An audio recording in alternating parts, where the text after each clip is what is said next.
important है. If a planet revolving around the sun in a circular orbit in uniform circular motion, uniform circular motion का मतलब क्या है?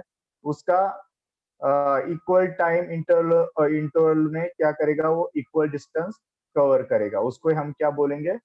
Uniform circular motion. Then the centripetal force acting on the planet, है ना, क्योंकि सन बीच में है ना, सन किधर है? बीच में, और प्लैनेट उसके बाजू में क्या हो रहा है? प्लैनेट क्या हो रहा है? उसके बाजू में रोटेट हो रहा है ना. तो प्लेनेट के ऊपर सेंट्रीपिटल फोर्स कितने लगेगा? F is equal to m², कितना लगेगा? F is equal to m² upon r. हाँ, बुक में लिखो, फर्स्ट पॉइंट लिखो बुक में, centripetal force acting on the planet be, F is equal to m² by r. एक मिनट, बुक में लिखो F इज इक्वल टू, उसके बाद देखो क्या दिया है? द स्पीड ऑफ प्लैनेट, जो भी प्लैनेट का स्पीड है, can be expressed in terms of period of revolution, यानी कि जो भी प्लैनेट का स्पीड है ना, वो हम किसके टर्म्स में एक्सप्रेस करते हैं? कैपिटल टी, यानी कि पीरियड ऑफ रिवोल्यूशन के टर्म. क्या अभी सेकेंड क्या आएगा? देखो, जब प्लैनेट वन रिवोल्यूशन में जो डिस्टेंस कवर करेगा, यानी कि सर्कल में घूमेगा ना, तो पेरीमीटर ऑफ ऑर्बिट कितना आएगा? 2πr, यानी कि सर्कम्फरेंस कितना आएगा? 2πr आएगा ना. r क्या है? Small r, distance of planet from the sun, और कैपिटल टी को क्या बोलेंगे? टाइम टेकन बोलेंगे, टाइम बोलेंगे नहीं तो पीरियड ऑफ रिवोल्यूशन बोलेंगे. हाँ, तो अभी देखो, फर्स्ट पॉइंट लिखा आपने F is equal to m² by r, तो सेकेंड पॉइंट देखो क्या लिखना है, बोलता हूँ. सेकेंड पॉइंट देखो, सेकेंड पॉइंट है आपका, सेकेंड पॉइंट ऐसा रहेगा. Second point, v is equal to distance travel upon time taken. v is equal to क्या रहेगा? Distance travel upon time taken. Planet ने कितना डिस्टेंस कवर किया है? 2πr. कितना डिस्टेंस कवर किया है? 2πr. और टाइम टेकन कितना लगेगा? t लगेगा ना. आएगा समझ में? ये सेकेंड पॉइंट हो गया. उसके बाद थर्ड पॉइंट देखो क्या है? Centripetal force is equal to m into v² by r. m as it is और divided by r as it is, पर v की जगह पे हम कौन सी वैल्यू डालेंगे? ऊपर v की वैल्यू निकाला है ना, 2πr अपॉन t, ये वैल्यू v की जगह पे डालेंगे, यानी कि 2πr upon t whole bracket square आएगा. आया क्या समझ में? हाँ. उसके बाद देखो, m एज इट इज, 2 का स्क्वायर 4 लिखा, पाई का स्क्वायर पाई स्क्वायर लिखा, फिर r का स्क्वायर आएगा ना, ऊपर r का स्क्वायर आएगा, और t का स्क्वायर, पर जो t का स्क्वायर वो नीचे शिफ्ट होगा, नीचे डिनोमिनेटर में शिफ्ट होगा, पर ऊपर r स्क्वायर है, नीचे क्या है? r है ना, तो r स्क्वायर में से r कटेगा तो सिर्फ ऊपर r बचेगा. तो आपका फॉर्मूला क्या आएगा? 4m pi square r upon t square. आएगा समझ में? तर पायला कसं काय स्क्वेअर येईल? क्योंकि ब्रैकेट का स्क्वायर है ना, ब्रैकेट का स्क्वायर रहेगा तो हर एक टर्म का स्क्वायर हो जाएगा. आएगा समझ में? पाई का स्क्वायर है ना, आर स्क्वायर में से नीचे का आर कटेगा तो ऊपर सिर्फ आर रहेगा. क्या? और थर्ड पॉइंट में हम क्या कर रहे हैं? मल्टीप्लाइंग एडजस्टमेंट कर रहे हैं, multiplying and dividing by R square. ये जो अपना फॉर्मूला है ना, उसको क्या करेंगे? मल्टीप्लाई करेंगे ऊपर आर स्क्वायर से और नीचे डिवाइड करेंगे आर स्क्वायर से. हाँ, देखो ऊपर हमें क्या करना है? आर स्क्वायर से क्या करना है? मल्टीप्लाई करना है, multiplying and dividing by R square करना है. तो देखो इधर f इज इक्वल टू क्या आएगा? नेक्स्ट फोर्थ पॉइंट पे f is equal to 4 as it is, m as it is. क्या? m as it is. उसके बाद pi square as it is, और r को, जो r है ना, ये वाला r को सपोज हमने r स्क्वायर से मल्टीप्लाई कर रहे, तो r इंटू आर स्क्वायर कितना होगा? इधर गलत हुआ है बुक में, तो उधर कितना आएगा? r³ आएगा. आएगा समझ में? r³. हाँ, और नीचे आर स्क्वायर तो एज इट इज है ना. क्या? उसके बाद देखो हम क्या करेंगे? देखो उसके बाद नेक्स्ट पॉइंट में ये होने के बाद उसके बाद हम केपलर्स लॉ यूज करेंगे, है ना। According to Kepler's third law क्या है, टी स्क्वेयर क्या आता है, देखो टी स्क्वेयर, है ना, क्या आएगा, T square upon T square upon R cube, कितना आंसर आता है, के आता है ना, हमने देखा है ना के प्लस थर्ड लॉ में T square upon R cube कितना आता है, कांस्टेंट आता है ना, के आता है। हाँ, हाँ आया क्या समझ में। अभी हाँ सर। क्या करना है, हमने multiply divided by R square करके हमारा आंसर ऐसा है 4 पाई या pi square R cube upon R square आया, है ना क्या। हाँ अभी देखो इसमें गम्मत क्या है, देखो देखो इसमें ये जो ये वाला पार्ट है ना, इतना 4 पाई, हाँ, और देखो ये वाला पार्ट 4 4 एम, ये वाला पाई स्क्वेयर वाला पार्ट, हाँ क्या, पाई स्क्वेयर, और नीचे कितना है, देखो पाई स्क्वेयर का पार्ट है और नीचे आर स्क्वेयर का पार्ट है ना। हाँ। तो ऊपर जो एफ का फॉर्मूला आया था वो क्या आया था हमारा, एफ का is formula. Equal to M square upon R. तो इधर क्या था, हमने खुद मल्टीप्लाई किया है ना। हाँ देखो इधर और एक गलती हुआ है, ये जब हम ऊपर इसको आर को आर स्क्वायर से करेंगे तो आर क्यूब आएगा, और नीचे आर स्क्वायर और टी स्क्वायर भी आएगा ना नीचे साइड में, क्योंकि ऊपर टी स्क्वायर भी है ना, आएगी समझ हाँ में। हाँ फिर हम नेक्स्ट पॉइंट में उसके आगे क्या कर रहे हैं, ये जो R cube upon T square, ये जो R cube upon T square है ना, हाँ हाँ, आर क्यूब हाँ सर। अपॉन टी स्क्वायर, उसको ये जो बाकी का टर्म्स है 4 एम पाई स्क्वायर, नीचे आर स्क्वायर भी आया है और ऊपर आर क्यूब है, नीचे टी स्क्वायर है। तो हम क्या करेंगे इसमें, केपलर्स लॉ में T square upon R cube कितना रहता है, के रहता है, कितना रहता है, के रहता है ना, T square upon R cube, आएगा समझ में। हाँ इसके आगे जो लिखा है ना, ये नहीं लिखना, ये रॉन्ग हुआ है, ये नहीं लिखना, हाँ, ये रॉन्ग हुआ, हाँ सर। ये मत लिखो, बुक में रॉन्ग किया है। तो अभी हम क्या करेंगे, T R cube upon T square है इधर पर, हमारा के प्लस थर्ड लॉ क्या है, T square upon K, T square upon R cube K. तो हम क्या करेंगे इसको, हमारा जो टी स्क्वेयर नीचे और आर क्यूब ऊपर है, तो इसको उल्टा करेंगे, आर क्यूब ऊपर लिखेंगे, रेसिप्रोकल लेंगे और टी स्क्वेयर नीचे लिखेंगे, तो के का क्या हो जाएगा, 1/k आएगा ना, आएगा वन समझ बाय। में, है ना।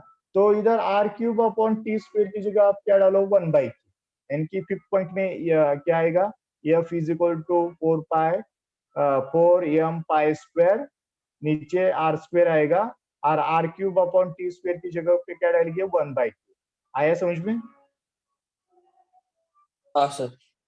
उसके बाद देखो इसमें 4 एम पाई स्क्वायर के, इतना पार्ट 4 एम पाई स्क्वायर के, ये सारा पार्ट क्या है, कांस्टेंट है ना, ये जो पार्ट है ना ये कांस्टेंट है।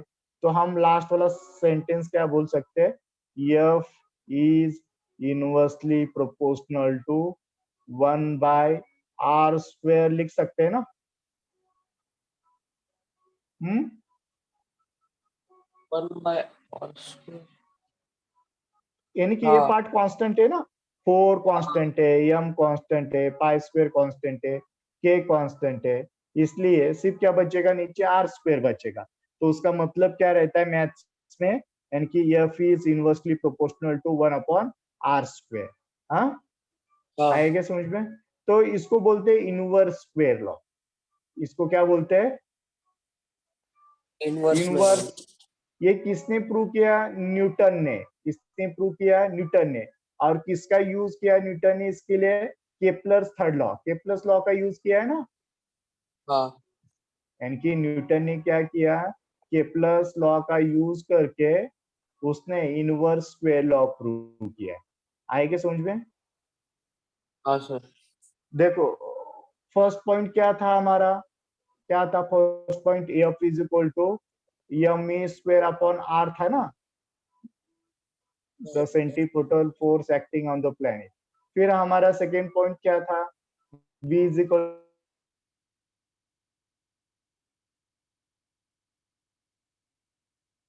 Point F is equal to M square by R. M को ऐसे ही रखा और v की जगह पे हमने क्या डाला, 2 pi R upon T whole bracket square, whole thing is divided by R, है ना। फिर उसके बाद 2 का स्क्वायर, 4 पाई का स्क्वायर, आर का स्क्वायर किया हमने, और टी का भी स्क्वायर हुआ और नीचे आर है।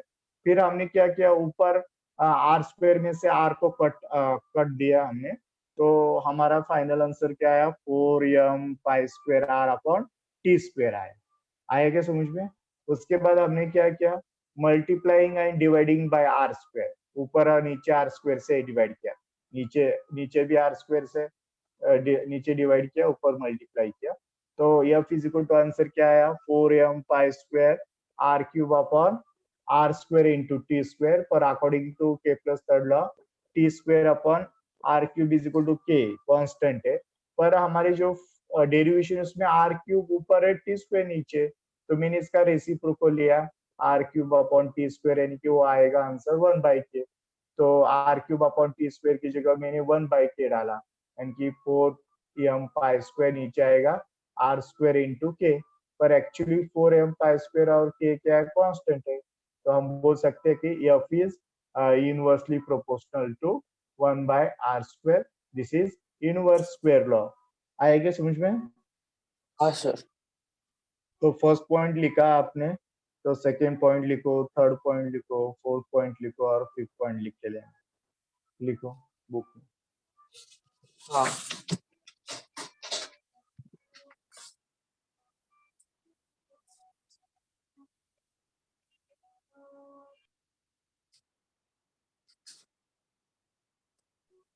देखो, thus Newton concluded that centripetal force, which is the force acting on the planet and is responsible for circular motion, यानी कि हमने फॉर्मूला डिराइव किया था ना, जो एफ सेंटीमीटर फोर्स है वो क्या है, डायरेक्टली यानी कि inverse inversely proportional proportional to to the square of the inversely proportional to the square of the arc है, distance है, distance between the planet and the sun। आया समझ में? हाँ सर। उसके बाद नीचे देखो, Newton identified this force with the force of gravity and hence postulated inverse. The gravitational force is much weaker than other forces in nature, but it controls the universe and decides its future। इसको underline करो, MCQ में आएगा ये question. जो gravitational force है वो दूसरे force से क्या है, वीक फोर्स है। आएगा समझ में? हाँ द एग्जाम में ग्रेविटेशनल आएगा। Force is much weaker then the other हाँ फोर्स से अंडरलाइन कर। हाँ हाँ, अंडरलाइन करो, the gravitational force is much weaker then other forces in nature, but वो क्या करता है, यूनिवर्स को कंट्रोल करता है और उसका फ्यूचर डिसाइड करता है। This is possible because of, क्यों पॉसिबल है ये सब, ग्रेविटेशनल फोर्स यूनिवर्स को क्यों कंट्रोल करता है, क्योंकि जो प्लेनेट का मास है बहुत ज्यादा है, stars and other constituent of the universe, जो स्टार्स बाकी के जो भी मून सन रहेगा वो सारे यूनिवर्स के क्या कंपोनेंट्स है। आया समझ में? हाँ उसके बाद नेक्स्ट पॉइंट देखेंगे। देखो नेक्स्ट पॉइंट प्रॉब्लम्स दिया है, प्रॉब्लम्स करते हैं अभी। प्रॉब्लम्स पढ़ो, एग्जांपल 1 क्या दिया है, Mahendra and Virat are sitting at a distance of 1 meter from each other. Their masses are 75 kg, 80 kg respectively. What is the gravitational force between them? आपको ग्रेविटेशनल फोर्स यानी कि कैपिटल एफ निकालना है। देखो इसमें वैल्यूज क्या क्या दिया है, यानी कि आपको डिस्टेंस दिया है, डिस्टेंस 1 मीटर, आर की वैल्यू 1 मीटर दिया है, मास दिया है m1 75 kg, m2 मास दिया है 80 kg, एंड कैपिटल जी क्या रहता है, यूनिवर्सल ग्रेविटेशनल कांस्टेंट, उसकी वैल्यू फिक्स रहेगी, कितनी रहेगी 6.67 इंटू 10⁻⁻11 न्यूटन मीटर स्क्वायर पर केजी स्क्वायर रहेगा, है ना। तो हम according to Newton's law use करेंगे, F is equal to capital G m1 m2 upon R square. G की वैल्यू कितना है 6.67 इंटू 10⁻11, m1 की वैल्यू कितना है 75 है, m2 की वैल्यू कितना 80 है, और r की वैल्यू कितना है 1 का स्क्वायर 1 ही आएगा। फिर आप क्या करो 80 और 75 का मल्टीप्लाई करो, दोनों का मल्टीप्लाई करके आर जो भी की आंसर आएगा, आर की वैल्यू 1 यानी कि 1 हमने मीटर। दिया है ना डिस्टेंस, तो 1 का स्क्वायर 1 ही आएगा, तो नीचे का 1 नहीं लिया तो भी चलेगा। 80 और 75 का मल्टीप्लाई करो, और उसमें से जो भी आंसर आएगा उसका मल्टीप्लाई 6.67 के साथ कर लेना, है ना। यानी कि हाँ आप देखेंगे तो ये तो 10⁻11 एज इट इज रहेगा। क्या हाँ यानी कि सपोज आपने किया 75 और 80 का मल्टीप्लिकेशन, हाँ, उससे कुछ कुछ तो आंसर आएगा, है ना। 75 और 80 का मल्टीप्लिकेशन करेंगे तो कितना आंसर आता है देखो, 75 इंटू 80 करो, 75 इंटू 80 करेंगे तो 6000। आंसर आएगा 6000 आएगा, है ना।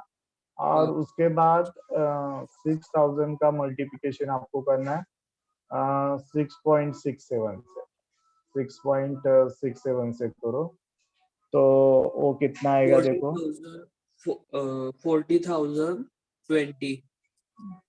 हाँ 40020 आएगा ना।